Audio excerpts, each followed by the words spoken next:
सो hi everyone. ये चीज़ तो आप लोग भी मानते होंगे कि हर साल बहुत सारे नीट एस्पिरेंट्स अपना डिज़र्विंग कॉलेज और रैंक सिर्फ इसलिए गंवा देते हैं बिकॉज वो पेपर के अंदर अपनी नॉलेज का फुल यूज़ नहीं कर पाते।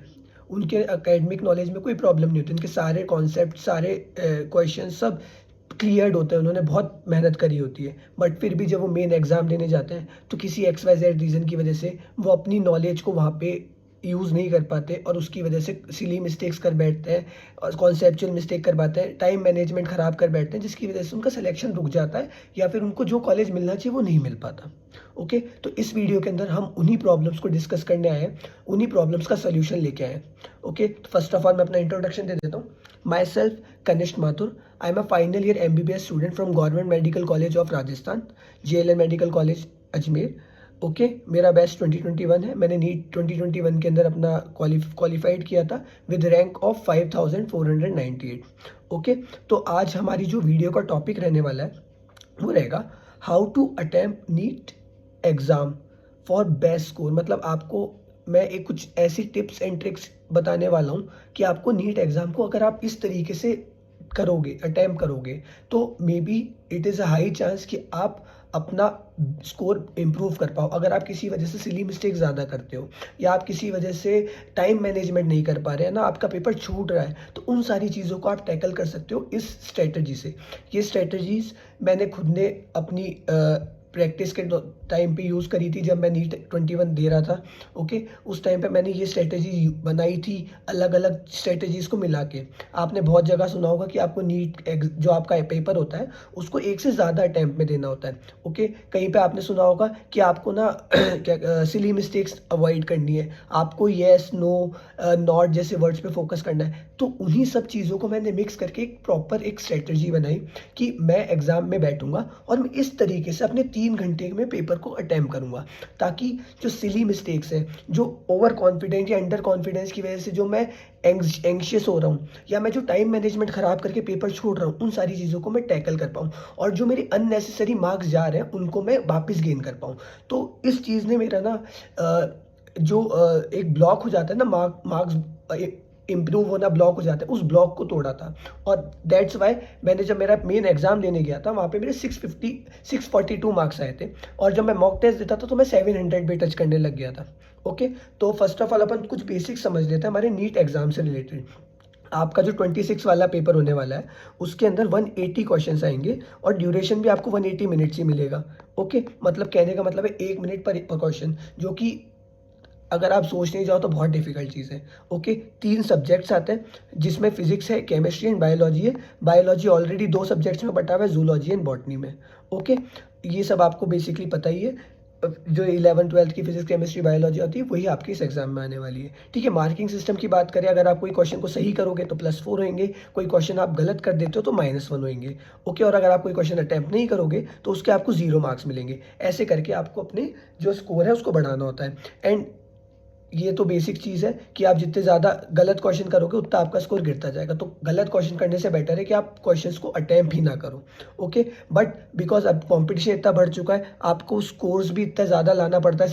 650 से नीचे तो कॉलेज ही नहीं मिल रहे, है ना। तो उस सिचुएशंस के अंदर अपने को क्या करना है, उस सिचुएशंस के अंदर अपने को ध्यान रखना है कि सिली मिस्टेक्स ना हो और हम लगभग लगभग सारे क्वेश्चंस को अटेम्प्ट करें। ओके, तो हमारी जो स्ट्रेटजी है वो भी इन्हीं चीज़ों पर फोकस करती है। अब challenges you are going to face in those 180 minutes. देखो, ये चीज़ अगर किसी ने भी कोई मॉक टेस्ट दिया है या किसी ने भी नीट एग्ज़ाम पहले अटैम्प्ट दे रखा है तो उसको ये चीज़ अभी तक क्लियर हो चुकी होगी कि नीट एग्ज़ाम के अंदर आपको वो सिर्फ 180 क्वेश्चन अटैम्प्ट ही नहीं करने।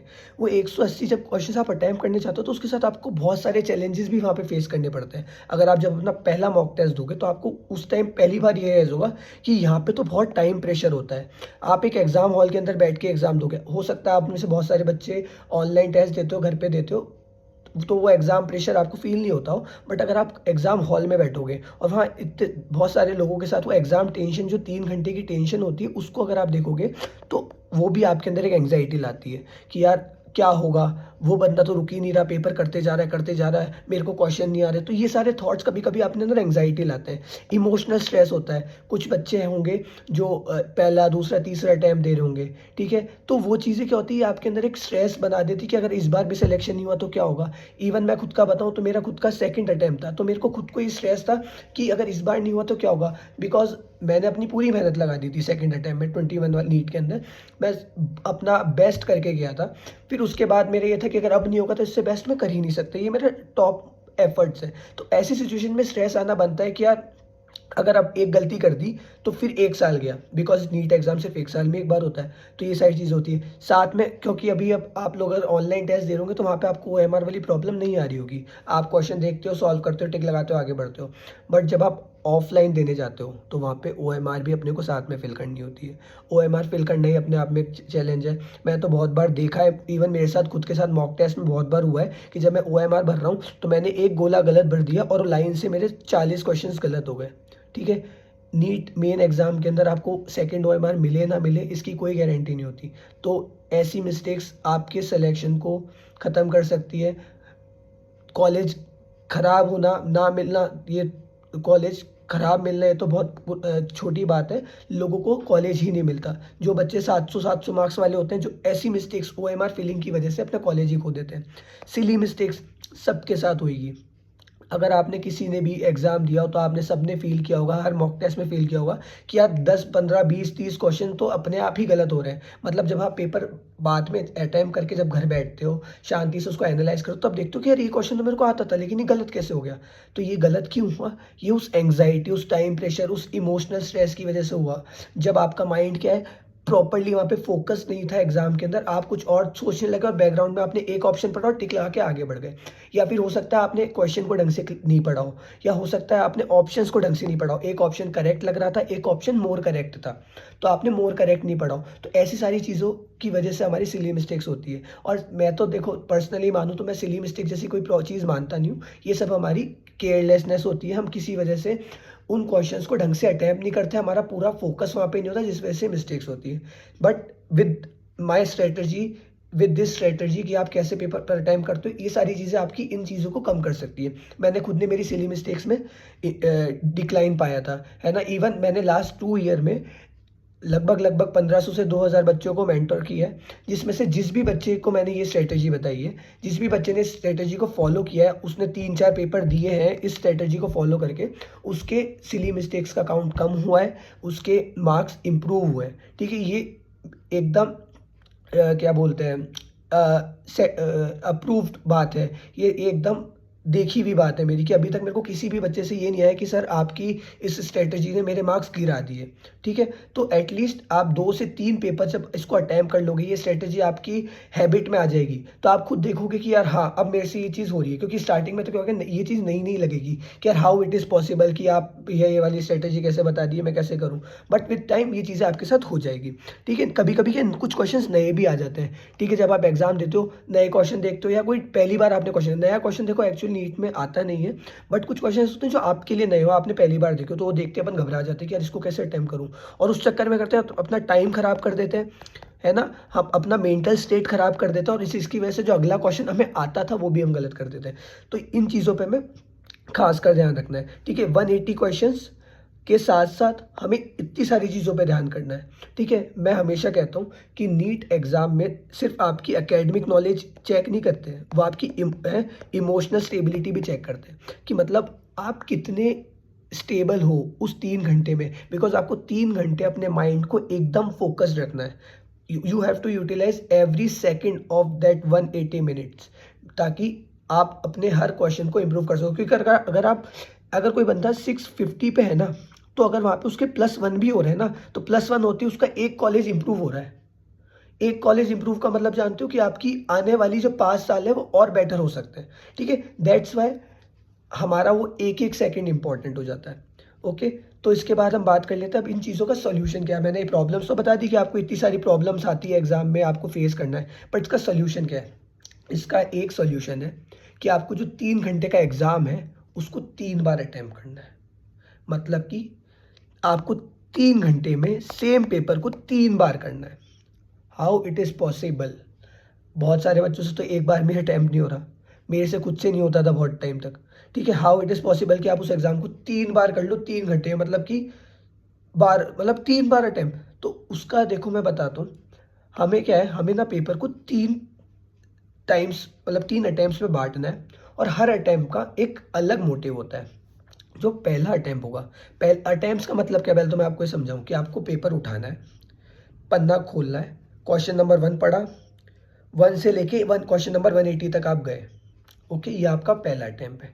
फिर आपने वापस पेपर खोला, क्वेश्चन नंबर 1 पे गए, क्वेश्चन नंबर 1 से 180 तक गए, ये आपका दूसरा अटेम्प्ट हुआ। फिर आपने तीसरी बार वापस पेपर खोला, क्वेश्चन नंबर 1 से 180 तक गए, ये आपका तीसरा अटेम्प्ट हुआ। अब इस जो 1 से लेके 180 तक आप जा रहे हो ना, इसमें हर बार अपन हर क्वेश्चन नहीं देख रहे हैं। ठीक है, ये चीज़ हम सिर्फ सारे क्वेश्चन हम सिर्फ फर्स्ट अटेम्प्ट में देख रहे हैं। ठीक है, फर्स्ट अटेम्प्ट क्या होगा, फर्स्ट अटेम्प्ट आपका रीड होता है। बेसिकली इसमें अपने को रीडिंग करनी होती है कि पूरे पेपर में आया क्या है, कौन से पेपर का सेक्शन इजी है, कौन से पेपर का सेक्शन मेरे फेवर में, कौन से पेपर का सेक्शन मेरे को आता ही नहीं है। अगर आप ये चीज़ समझ जाओगे तो मे बी आप अपने माइंड को काम करके वहाँ पे फोकस कर पाओ। ठीक है, बहुत बहुत बहुत बार ऐसा होता है कि भाई कभी कभी नीट का केमिस्ट्री का पेपर डिफिकल्ट आ जाता है। ठीक है, पर फिजिक्स ईजी होती है। बहुत सारे बच्चे क्या करते हैं कि वो, क्योंकि नेचुरल हैबिट है biology then chemistry and then physics, करना भी यही चाहिए। बहुत सारे बच्चे क्या करते हैं, केमिस्ट्री जब करने जाते हैं डिफिकल्ट आती है, तो इसकी वजह से उनकी जो फिजिक्स होती है ना, वहाँ पे उनके लिए टाइम ही नहीं बचता, और जो ईजी वाला पार्ट था वो भी वो नहीं कर पाते जो उनको आता था, और सिलेक्शन नहीं रह जाता है। तो दैट्स वाई पहला अटैम्प्ट इज़ इम्पॉर्टेंट, ताकि आप पूरा का पूरा जो पेपर है उसको रीड कर सको कि कौन सा सेक्शन ईजी है, हार्ड है। अब इसमें अपने को करना क्या है, अगेन पहला अटैम्प्ट, पेपर खोला, पहले पन्ने पे गए, पहला पन्ना जो होगा पहले पन्ने पे क्वेश्चन नंबर 1 है, दैट ये क्वेश्चन है, ABCD 4 ऑप्शन है। अपने क्वेश्चन रीड मारा फटाफट 1 रीड में, है ना। आपने को ये हैबिट मारनी है कि अपन जैसे ही क्वेश्चन पढ़ रहे हैं, ठीक है, हमें जितने भी कीवर्ड्स होते हैं, जैसे कि नॉट, है ना, ऑल ऑफ दीज, है ना, none of these, none of these, इस टाइप के जो वर्ड्स होते हैं जो आपकी क्वेश्चन के आंसर को चेंज कर देते हैं, है ना, उन पे हमें ध्यान देना है। जो कीवर्ड्स होते हैं not, none of these, all of these, which of the following, कभी कभी मल्टीपल क्वेश्चंस होते हैं। ठीक है, तो उन चीज़ों को अपने को ध्यान रखना है। ठीक है, तो हमें क्वेश्चन रीड करना है, ऑप्शन देखना है, और आंसर पे टिक लगाना है। क्वेश्चन देख के देखो, दो ही पॉसिबिलिटी होती है, मैं जैसे ही क्वेश्चन पढ़ूंगा या तो मुझे वो आता होगा या नहीं आता होगा। ठीक है, जो तीसरी पॉसिबिलिटी है ना कि यार मैं थोड़ा दिमाग लगाऊं और मुझे आ जाए, वो पॉसिबिलिटी मैं फर्स्ट अटेम्प्ट में रखनी ही नहीं है। क्वेश्चन पढ़ो, ऑप्शंस पढ़ो, क्वेश्चन पढ़ती आपको एक आंसर दिमाग में आएगा, अगर वो आंसर आपको ऑप्शंस में मिलता है तो टिक लगाओ और आगे बढ़ो। नहीं समझ में आ रहा, सर्कल लगाओ, फिर आगे बढ़ो। हमें वहाँ पे हमारा टाइम वेस्ट नहीं करना, हमें वहाँ पे एक सेकंड भी उस क्वेश्चन के बारे में बैठ के सोचना नहीं है। अब मेरा ना फर्स्ट अटैम्प्ट का जो रूल होता है वो ये रूल होता है कि आपका जो पेन है ना, वो कभी रुकना नहीं चाहिए।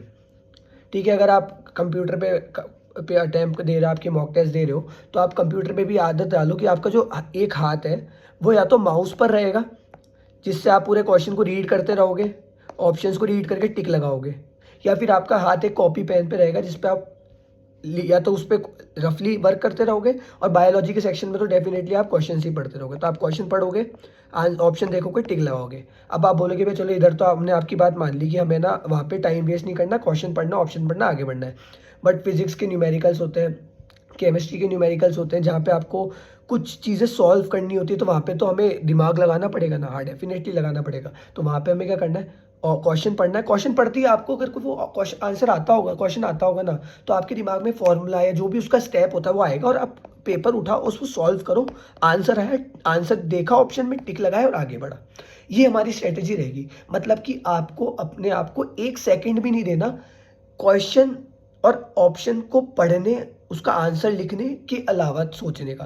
बिकॉज अगर आप वहाँ पे उस टॉपिक के बारे में भी सोचने जाओगे ना, तो आप अपनी थिंकिंग को थोड़ा सा डाइवर्ट कर लोगे, आप उस टॉपिक में कंफ्यूज हो जाओगे, और हो सकता है आप है ना अपने 20-30 सेकंड एक्स्ट्रा उस क्वेश्चन में लगा दो, या फिर हो सकता है आपकी स्पीड थोड़ी सी कम हो जाए, जो कि आपके लिए लॉन्ग टर्म में खराब है ना। हमें जो फर्स्ट अटैम्प्ट है उसके अंदर हमारी स्पीड पे बहुत ज़्यादा काम करना है। बायोलॉजी में हर 10 से 15 सेकंड में आपको अगले क्वेश्चन पे शिफ्ट होना ही है। अगर थोड़ा सा लेंथी क्वेश्चन है तो 20 सेकंड तक ले लो, बट 10 से 15 सेकंड में आपको अगले क्वेश्चन पे शिफ्ट होना है। Same with chemistry. केमिस्ट्री में भी क्वेश्चन पढ़ना है, आंसर देखना है, ऑप्शन मतलब थोड़ा न्यूमेरिकल वाला है, आता है हैंड टू हैंड सॉल्व किया आगे बढ़ा, नहीं आता सर्कल लगा आगे बढ़ा।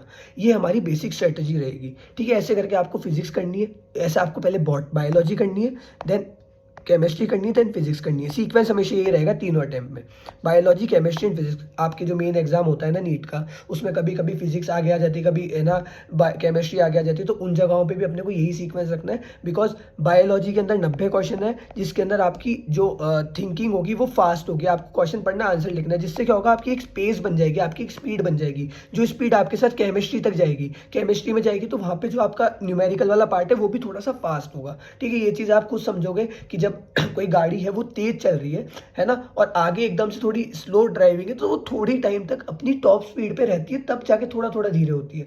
तो वो चीज़ क्या होगी, आप थोड़ा ज़्यादा डिस्टेंस कम टाइम में ट्रेवल कर लोगे। सेम चीज़ यहाँ पे भी है, अगर केमिस्ट्री या फिजिक्स से स्टार्ट करोगे तो आपकी स्पीड ही स्टार्टिंग से धीरे रहेगी। तो जब आपको बायोलॉजी में स्टार्ट स्पीड बढ़ानी होगी तो वो स्पीड बढ़ाने में भी आपको थोड़ा सा टाइम वेस्ट हो जाएगा, जो हमें वहाँ पे नहीं करना है, हमारे एक एक सेकंड इंपॉर्टेंट होता है। ओके, ऐसे करके आपने अपना फर्स्ट अटेम्प्ट कंप्लीट कर लिया। Now it's time to the second attempt. Second attempt क्या है, अब देखो फर्स्ट अटेम्प्ट जब आप करोगे तो ऐसा तो हो नहीं सकता कि आप अपने सारे क्वेश्चंस अटेम्प्ट कर लो बायोलॉजी केमिस्ट्री एंड फिजिक्स के। ठीक है, बायोलॉजी में हो सकता है कि आप सिर्फ है ना 55 से लेके 60 क्वेश्चन कर पाओ। अगर मैं प्रैक्टिकल बात करूँ तो आप 70 क्वेश्चन तक कर लोगे, क्योंकि जो मेन नीट एग्जाम आता है, मेन जो एग्जाम्स होते हैं वो थोड़े इजी होते हैं, वहाँ पे आप 70 क्वेश्चन तक कर लोगे। अगर कोई एवरेज बच्चा 550 से 600 मार्क्स के बीच में स्टिक हो रखा है तो वो 70 क्वेश्चन कर लेगा। अदरवाइज अगर आप 50 से 55 क्वेश्चन भी कर पा रहे हो फर्स्ट राउंड में, है ना, तो वो भी इनफ है। आप उतना स्ट्रेस मत लो कि मेरे से नहीं हो रहा। ठीक है, मतलब कहने का मतलब ये है कि अगर आप अप्रोक्सीमेटली हर 5 में से एक क्वेश्चन छोड़ते हो, इट इज़ फाइन, है ना, कि हर 5 में से बायोलॉजी के अंदर एक क्वेश्चन आप छोड़ सकते हो फर्स्ट राउंड के अंदर। ठीक है, वो जो क्वेश्चंस हम छोड़ रहे हैं ना, वो हम सेकंड राउंड या थर्ड राउंड में कवर कर लेंगे, so don't worry about it. ये क्वेश्चंस वो क्वेश्चंस होते हैं जो हमारा टाइम खाते हैं, हमारी हमारी जो एनर्जी है वो खाते हैं। हो सकता है हम कंफ्यूज होके हम इनको गलत कर दें, यही सिली क्वेश्चंस बनते हैं एंड में जाके ना, सिली मिस्टेक्स जो होती है वो यही क्वेश्चंस होते हैं। तो इनको हमें अवॉइड करना है फर्स्ट अटैम्प्ट में। फर्स्ट अटैम्प्ट में हमारा जो मेन वो रूल था, हम फर्स्ट अटैम्प्ट दे क्यों रहे थे, वो थी हमारी रीडिंग, कि हम पूरा पेपर पढ़ ले। जैसे ही आप फर्स्ट अटैम्प्ट कंप्लीट करोगे आपको एक थॉट आ जाएगा कि हाँ अब मुझे पता है कि बायोलॉजी का कौन सा सेक्शन हार्ड है, फिजिक्स का कौन सा हार्ड है, केमिस्ट्री का कौन सा हार्ड है, क्योंकि आप तीनों पेपर दे के आए हो।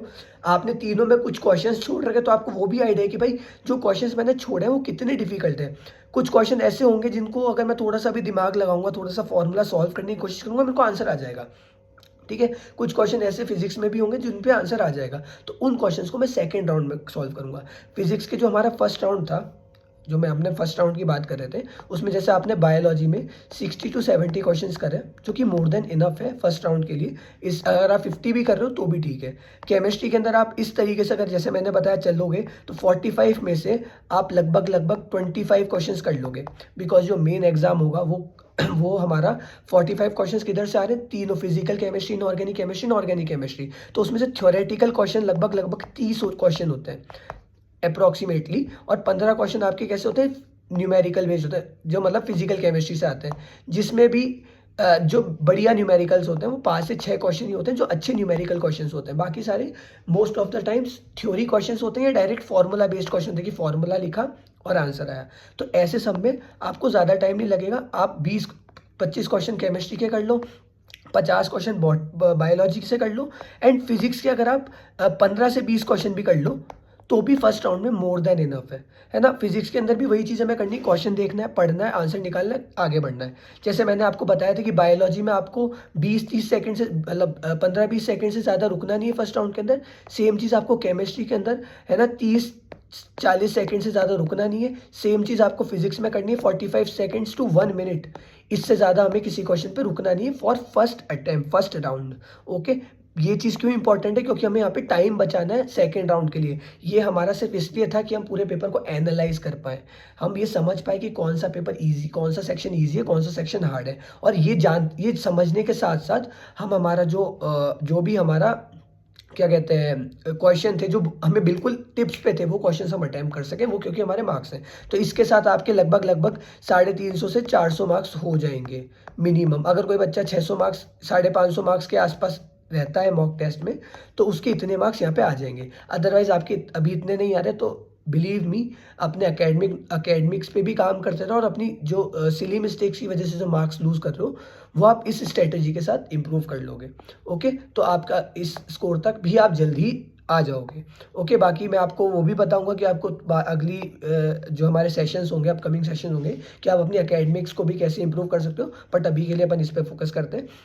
अब आपका जैसे ही फर्स्ट अटैम्प्ट कंप्लीट होगा, आपको सेकंड अटैम्प्ट पे आना है, वापस से पेपर का पहला बंदा खोलना है, बायोलॉजी से स्टार्ट करना है। अब जिस जिस क्वेश्चन पे आपने सर्कल लगा रखा है, 40 क्वेश्चन थे ना, तब इन 40 को, मतलब अगर आपने 50 किए तो 40 क्वेश्चन थे, तो इन 40 क्वेश्चन में भी अब आपको पता है कि कौन सा क्वेश्चन मेरे को बिल्कुल नहीं आता। जो क्वेश्चन बिल्कुल भी नहीं आता, जिस पे आपको पता है कि यार ये तो तुक्का ही लगाऊंगा मैं, उस क्वेश्चन को छोड़ो। जिस क्वेश्चन को थोड़ा सा भी आता है उसको अटैम्प्ट करो। एक चीज़ ध्यान रखना, अभी तक हम कोई भी गैस वर्क नहीं कर रहे हैं, ठीक है? हमने कोई भी गैस वर्क नहीं किया, हमने कोई भी तुक्का नहीं लगाया। अगर नॉर्मल लैंग्वेज में अपन बात करें तो कोई भी तुक्का नहीं लगाया यहाँ पे। तुक्के का मतलब क्या है कि हम 50-50 चांसेस भी हमने नहीं लिए किसी क्वेश्चन में। हमें कोई आता है तो ही हम अटैम्प्ट कर रहे हैं, नहीं आता है तो नहीं कर रहे हैं। ओके, तो यहाँ पे भी सेम चीज़ करनी है। अगर आपको कोई क्वेश्चन आता है, थोड़ा बहुत उसके बारे में सोच रहे हो, तो आपको कर लेना, नहीं तो अदरवाइज को छोड़ देना। अब आप बोलोगे भैया कुछ यार वो क्वेश्चन तो हमसे फर्स्ट राउंड में नहीं हुआ, सेकंड राउंड में कैसे हो जाएंगे? सेकेंड राउंड में हो जाएंगे, बिलीव मी, हो जाएंगे। क्यों होंगे? क्योंकि फर्स्ट राउंड के अंदर आपके माइंड में एक एलिमेंट ऑफ सरप्राइज था। आप हर क्वेश्चन पे ऐसे उठते, अच्छा ये क्वेश्चन मैं पहली बार देखूं, ओह माय गॉड ये क्वेश्चन तो मेरे को आता नहीं है, अच्छा ये तो मेरे को आता है। आप ऐसे अपने मूड को स्विच कर रहे थे।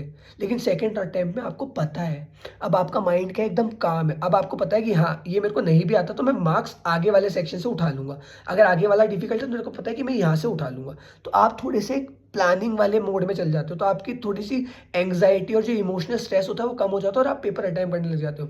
बिलीव मी, मेरे साथ खुद के साथ जब मैं पहला अपना अटैम्प्ट दे रहा था और सेकंड अटैम्प्ट दे रहा था, वहाँ पे यही हुआ था कि पेपर देखते ही मैं तो घबरा गया कि भाई ये क्वेश्चन नहीं आता, वो क्वेश्चन नहीं आता। पर मैंने अपने आप को अपने मेथड पे स्टिक रखा, मैंने पूरा पेपर अटैम्प्ट किया।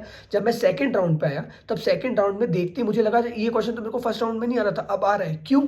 बिकॉज वो स्ट्रेस कम हुआ। अब मैं अपनी रिकॉल ज़्यादा इजीली कर पा रहा हूँ, अपनी जो मेमोरी है उसको ज़्यादा अच्छे से यूज़ कर पा रहा हूँ। तो सेकंड राउंड में बहुत सारे क्वेश्चन ऐसे होंगे जो आपने 40 क्वेश्चन मैं बोल रहा हूँ बायोलॉजी में आपने छोड़े ना, तो 40 में से 20 क्वेश्चन आप और कर लोगे, 20 से 25 क्वेश्चन आप और कर लोगे। अगर आप जनरली 75-80 क्वेश्चन अटैम्प्ट करते हो तो इतने क्वेश्चन आप और कर लोगे। अदरवाइज आप 15-20 जितने हो पाए उतने करो।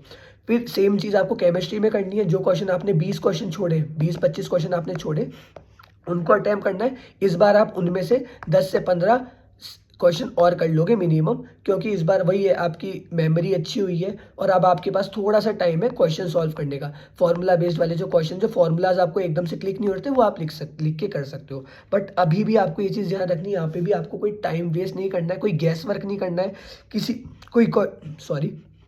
अगर कोई क्वेश्चन आपको नहीं आता है, किसी क्वेश्चन के मेथड आपको नहीं पता कि उसको कैसे सॉल्व करना है, तो वहाँ पे आपको अननेसेसरी कैलकुलेशन करके उसको ट्राई करने की कोशिश नहीं करनी कि मैं एक ये मेथड भी ट्राई कर दो, क्या पता आंसर आ जाए।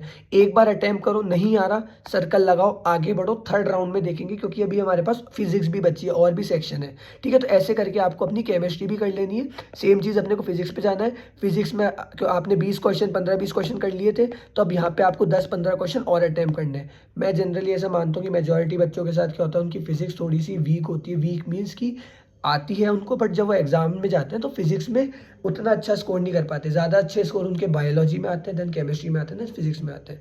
तो मैं उस हिसाब से ये जो 15-20 मार्क्स मतलब क्वेश्चंस बता रहा हूँ, उस हिसाब से बता रहा हूँ, बट डोंट जनरलाइज इट। सबका अपना अपना है, आपको बेसिक स्ट्रेटेजी पे स्टिक रहना है। ठीक है, तो ऐसे आपको 15 से 10-15 क्वेश्चन और कर लेने हैं, आपका सेकेंड राउंड भी यहाँ पे कंप्लीट हो जाएगा।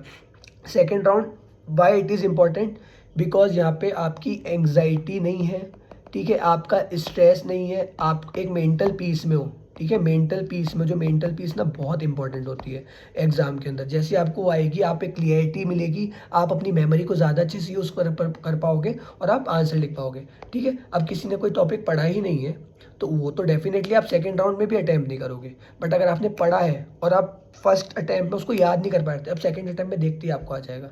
ठीक है, तो that's why second attempt is important. Similarly upon third attempt पे जाएंगे।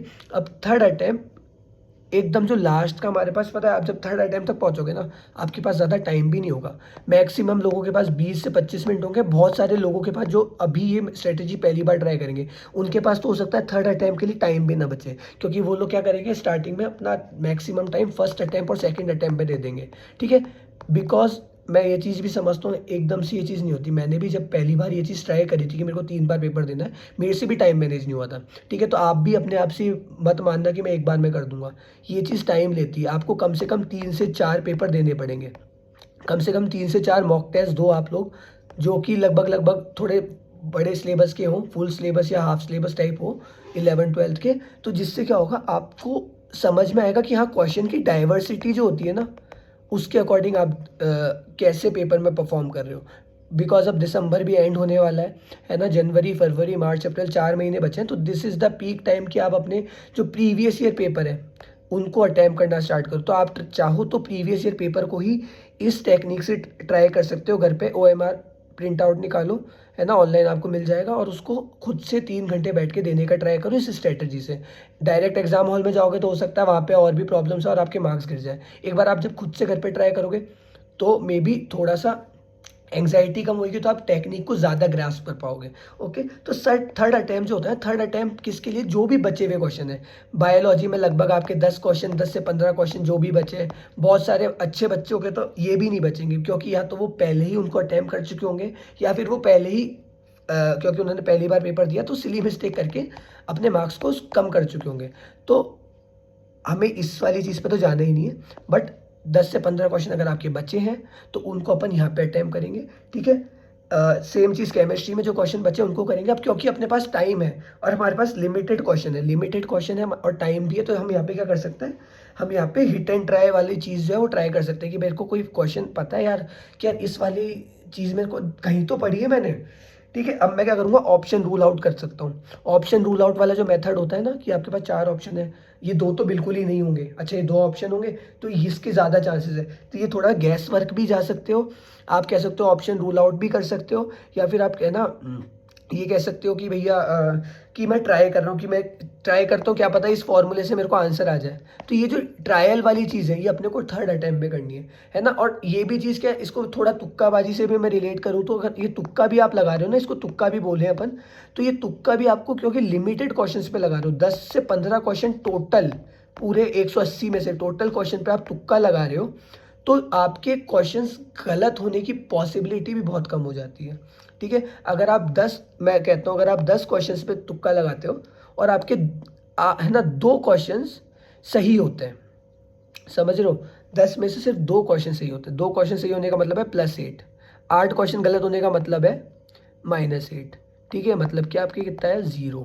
अब सोचिए यहीं पे अगर आपके बाई चांस 10 में से 3 क्वेश्चन सही हो जाए, +4 का बेनिफिट, सीधा सीधा +4, +4 भी नहीं, +5, because there is -7 and there is +12, it is +5 marks. तो डेफिनेटली आपको यहाँ पे बेनिफिट होगा और बहुत अच्छा बेनिफिट होगा। बट ये चीज़ हमें रिजर्व करनी रखनी है हमारे राउंड थर्ड के लिए। क्यों रखनी है राउंड थर्ड के लिए, अगर आपने ये चीज़ पहले करना ट्राई कर दी तो आप सबकॉन्शियसली बहुत सारे क्वेश्चंस पे तुक्का लगा दोगे, जहाँ पे आपको तुक्का नहीं लगाना था, जहाँ पे आपको इसको एक और चांस देना था सेकंड अटेम्प्ट या थर्ड अटेम्प्ट के अंदर, जहाँ पे आपको उसका करेक्ट आंसर याद आ जाता। ठीक है, तो ऐसे क्वेश्चंस को नहीं करना है। जो सिली मिस्टेक्स हम स्टार्टिंग में बात कर रहे थे वो यही सिली मिस्टेक्स हैं। ठीक है, तो अब आपको धीरे धीरे समझ में आ रहा होगा कि वो मिस्टेक सिली नहीं है। वो सिली क्यों हुई, क्योंकि हमने जल्दबाजी कर दी, हमने उसको क्या जल्दी से आंसर टिक करके आगे बढ़ने की जल्दी में, होड़ में हमने उसको गलत कर दिया।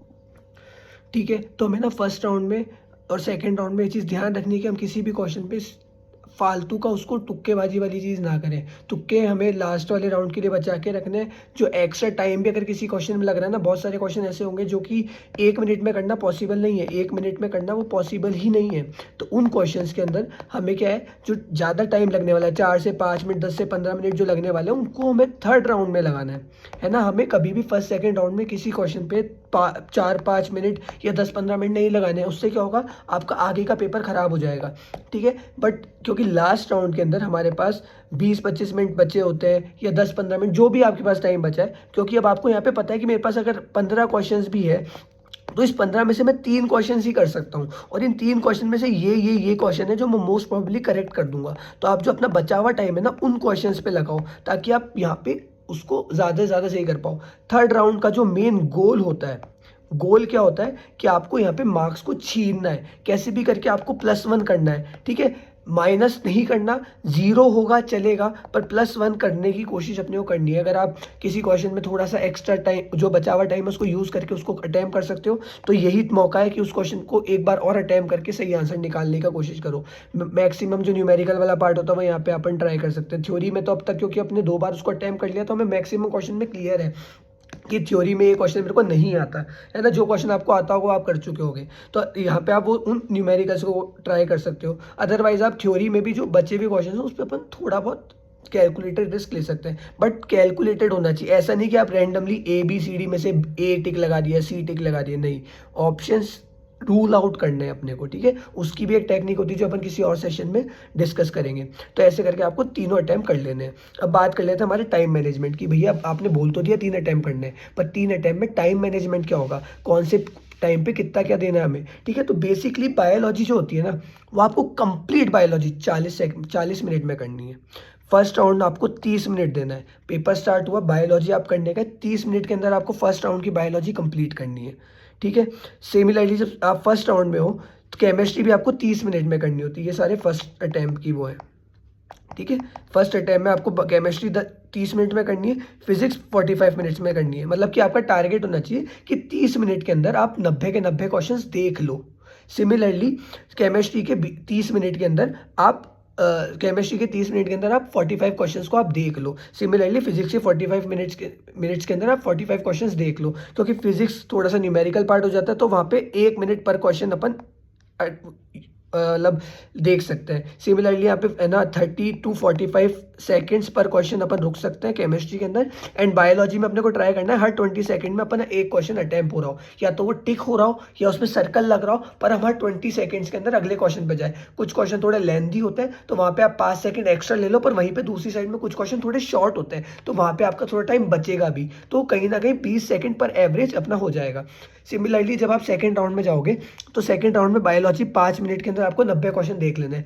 अब क्योंकि 90 में से मैक्सिमम क्वेश्चन आप अटेम्प्ट कर चुके हो, मतलब आप मैं बताऊं तो आपने खुद ने 50 क्वेश्चन 60 क्वेश्चन आपने वहाँ पे कर लिए, तो बच्चे कितने 30 से 40 क्वेश्चन। अब 30 से 40 क्वेश्चन में अपन ने क्योंकि एक बार पढ़ लिया तो आप देखते ही बता दो कि अच्छा ये क्वेश्चन वो है, तो जो क्वेश्चन आपको आता होगा उसको कंप्लीटली पढ़ो अगेन एक बार, क्योंकि आप शांत माइंड से। तो 5 मिनट के अंदर आप यहाँ पे 15 से 20 क्वेश्चन आप 15 से 20 क्वेश्चन आप आराम से यहाँ पे अटेम्प्ट कर लोगे। और ओके, मैं मेरे एक्सपीरियंस से बता रहा हूँ, मैंने खुद ने करा है, बाकी बच्चों ने भी किया है। दिस इज टेस्टेड स्ट्रेटजी, ऐसा नहीं कि मैंने सीधे आपको बोल दिया हो, तो ये होगा, ठीक है। सिमिलरली केमिस्ट्री के अंदर 20 मिनट के अंदर जो बचे हुए आपके क्वेश्चन है आप वो करो। इसके बाद मैं बता रहा हूँ केमिस्ट्री में तो मेरे को हो सकता है कि 4 से 5 क्वेश्चन आपके बचे जो आपको नहीं आते हो।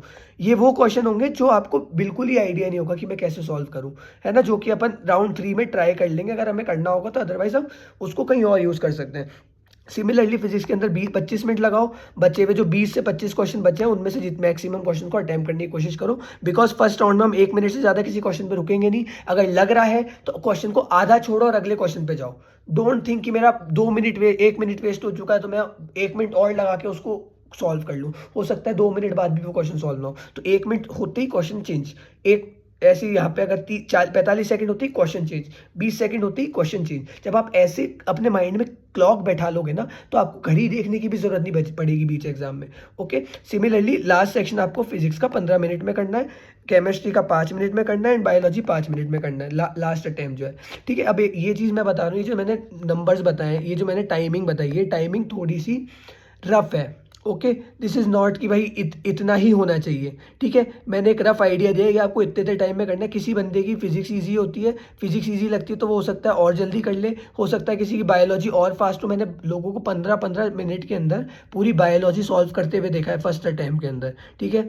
तो इट इज़ पॉसिबल। जो 40 मिनट में टोटल बता रहा हूँ ये आपको इंपॉर्टेंट रखने की, 40 मिनट में आपकी बायोलॉजी होनी चाहिए, 45 मिनट के आसपास आप 45 से 45 मिनट 1 घंटे के आसपास आपकी केमिस्ट्री होनी चाहिए, एंड वहीं पे आपकी 80 मिनट के आसपास आपकी फिजिक्स होनी चाहिए। इतने ड्यूरेशन के अंदर आपको अपना पूरा पेपर अटेम्प्ट करना है, जो कि बहुत ईज़िली हो जाएगा। जैसे मैंने बताया, एक बार आप उसको ट्राई करके देखो, अगर आपको उसमें कोई भी प्रॉब्लम आती है, ठीक है, तो डायरेक्टली मेरे से कॉन्टैक्ट करो, ठीक है? अभी मैं अपना कॉन्टैक्ट नंबर भी आपको वीडियो के एंड में दे दूँगा, तो आप वहाँ पे मेरे को डायरेक्टली कॉन्टैक्ट करो, मेरे से पूछो, भैया मेरे को ये प्रॉब्लम है, ये बता, इसको कैसे सॉल्व करूँ? मैं वो भी आपको बताऊँगा, कमेंट सेक्शन में आप डाल दो, मैं वहाँ पे आपको रिप्लाई दे दूँगा। बट डोंट थिंक कि भई ये भैया आपने 30 मिनट में बोला इट इज़ नॉट पॉसिबल तो मैं ट्राई नहीं करता। आप करो, ये सब एक एस्टिमेटेड नंबर है, ताकि आपके दिमाग में एक क्लॉक रहेगी, अच्छा हाँ, मेरे को 30 मिनट से ज़्यादा फर्स्ट अटेम्प्ट में बायो पे नहीं रुकना है।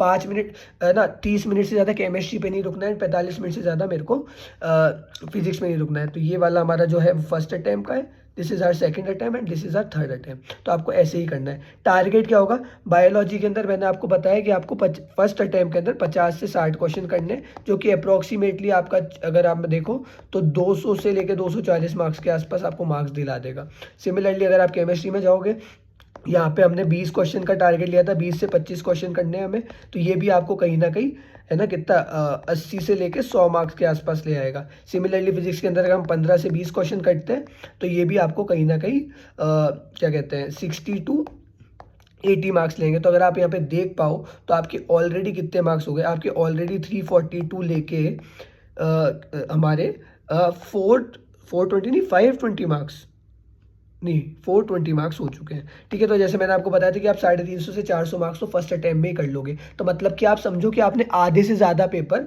कितने टाइम में कर लिया?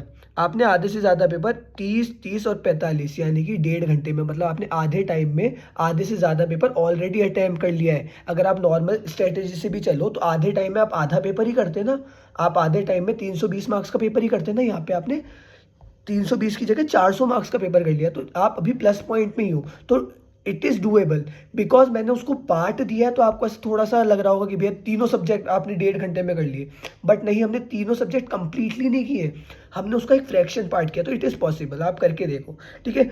फर्स्ट अटैम्प्ट का रूल क्या था?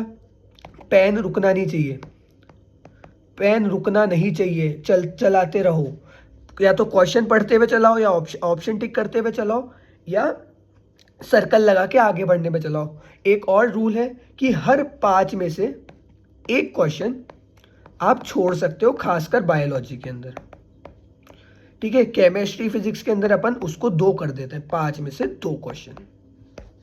इससे क्या होगा, अपने अंदर कभी वो गिल्ट नहीं आएगा कि यार मैं 3 क्वेश्चन एकदम से नहीं हुए। कोई बात नहीं, 3 क्वेश्चन नहीं हुए ना, तो आगे वाले 12 क्वेश्चन हो जाएंगे।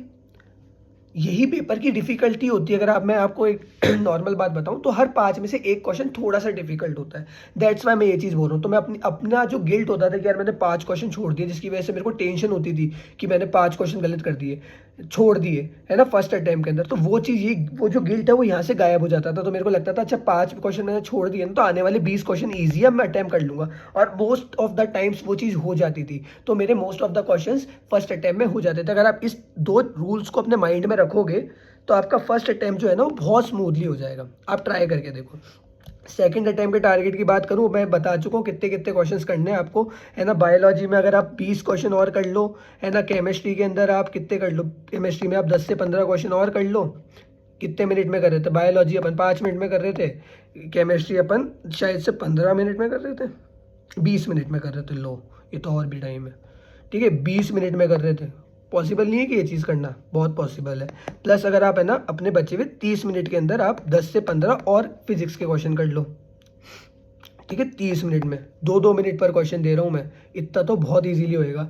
तो आप आराम से यहाँ पे चीज़ों को कर पाओगे। सेकेंड राउंड में, सेकेंड राउंड की क्या रूल है? कोई खास रूल नहीं है, बस यहाँ पे आपको जो फर्स्ट राउंड का एक रूल था कि आपको ज़्यादा टाइम वेस्ट नहीं करना है, वो चीज़ रखनी है। अगर कोई क्वेश्चन टाइम कंज्यूमिंग है तो उसे थर्ड राउंड के लिए छोड़ दो। वहाँ पे किसी भी क्वेश्चन पे 5 से 10 मिनट आपको वेस्ट नहीं करने।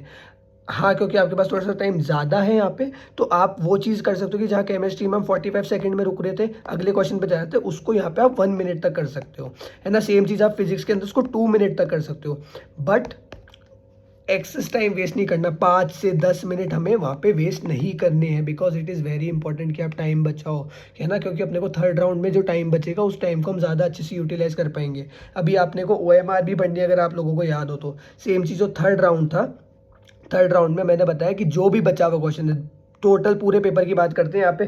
जनरली मैं थर्ड राउंड में biology, chemistry and physics pattern पे जाने की कोशिश नहीं करता, वो लगभग आपने कर लिया। बट यहाँ पे जितने भी क्वेश्चन बचे, 20-25 क्वेश्चन बचे, उनमें से जितने आपको आते हैं उतने आप अटैम्प्ट करो, ठीक है। ये हमारी बेसिक स्ट्रेटजी है। ज़्यादा तुक्काबाजी भी नहीं लगानी, कैलकुलेटेड क्वेश्चंस में तुक्के लगाने हैं।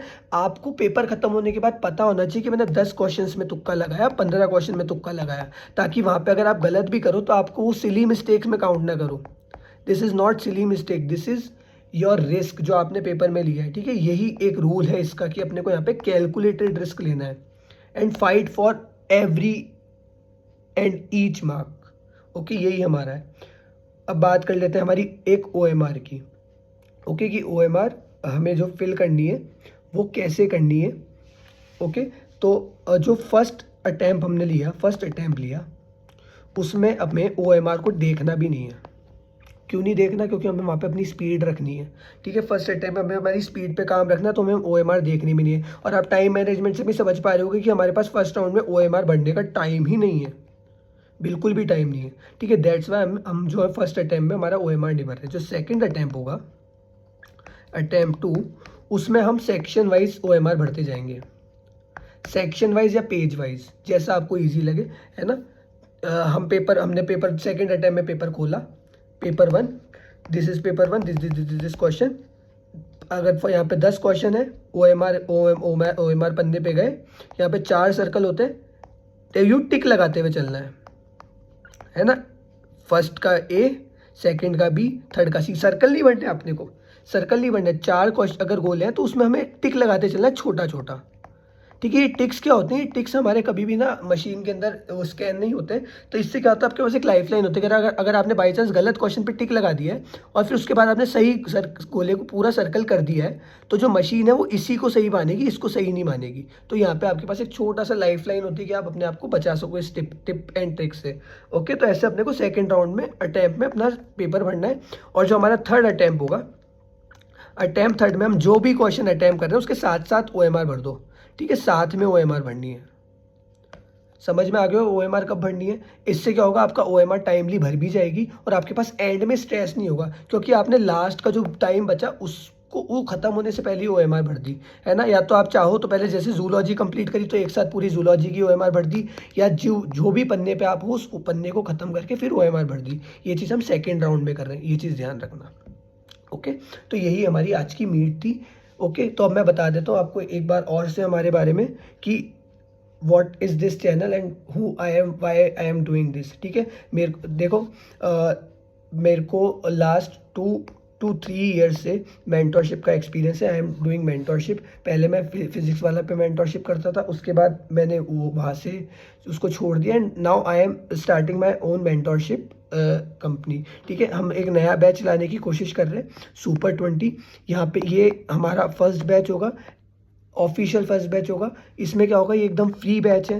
यहाँ पे हम एकदम फ्रीली 20 बच्चों को, 20 स्टूडेंट्स को जो नीट 2026 देने जा रहे हैं, ठीक है, उनको गाइडेंस प्रोवाइड करेंगे, उनको मेंटरशिप प्रोवाइड करेंगे, 1-on-1 मेंटरशिप देंगे। ये मेंटरशिप देगा कौन?